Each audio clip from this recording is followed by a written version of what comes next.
Man keessanii nyaata dhugaatii argatanii firaashii dansa barbaachisu jirtan. Yommuu guyyaa gadi baala nyaachaa jiraachisu.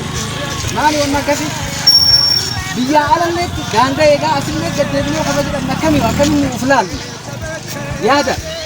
Amma saniin kun waan kan jeeftanii shibata. Kun ammoo nama kabaja qabdu lafa qaantan tokkoon keessanii kan balleessuu hin danda'amu. Lakkisee malee obsee. Nus kaas argeenneeni obsi qabaannee. Naafi obsate. Egaa as keessatti naannoo wayii katamaa keessa nan bareeduun hin barbaadu. Maaliif nuti daangaa gubbaa kana fituu jiru akkasuma jiraatan ta'ee barnu achi tobbaati kan sana bishaan firii keessa tuutanii dhuguu jirta. Nu achi beelaa akkasuma waan seetan irratti jirta. Uflaala. Yeebii ati uflaala. Maaliif achi jireedha yaada. Diin keessan kaachitti bare onne kan kennitee dhiibee kan achi dhaabanii nam dhuguu jiru. Kunis ufee gadda. Abi nama beektanii himmatanii dhugaa. Haal kanaan deemtanii ammoo biyyatti jijjiiruu osoo hin ta'in biyyatti gara biyyi geessu danda'a waan ta'eef nu ammoo ammallee sanii lakkifne waan tokko irraa kan qabu ijoollee ammoo ofii hin geessu.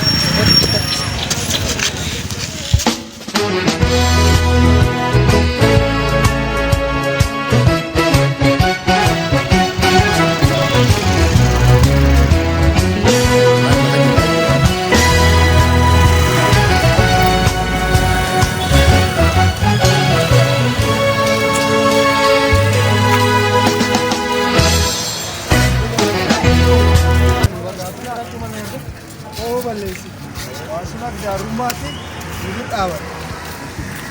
अब जारसा तादे में कहा नम इफम गावत तो है ना वो बल्ले इसने बल्ले से कर सुन ना इफम गावत तो hello Kanaafuu godina hojjetee nama sun dhiifamatti gaafanne akkuma barqaarsu eenyu yoo lama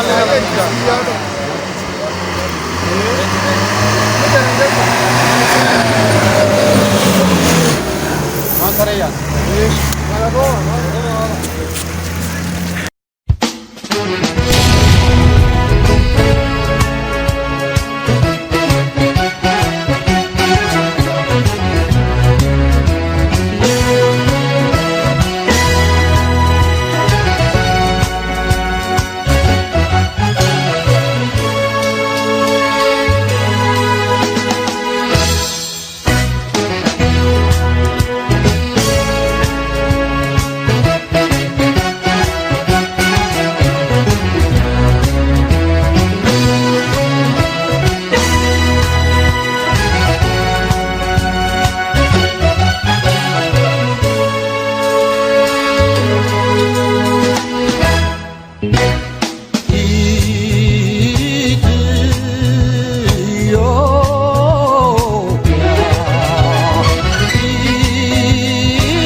Ana, hawa berarti kamu?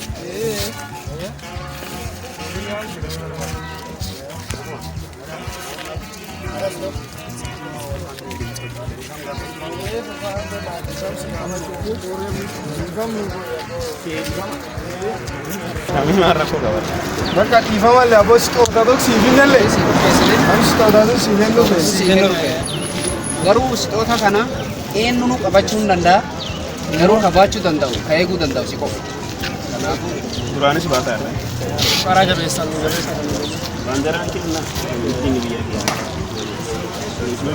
Marti salaam taa'ee kenna.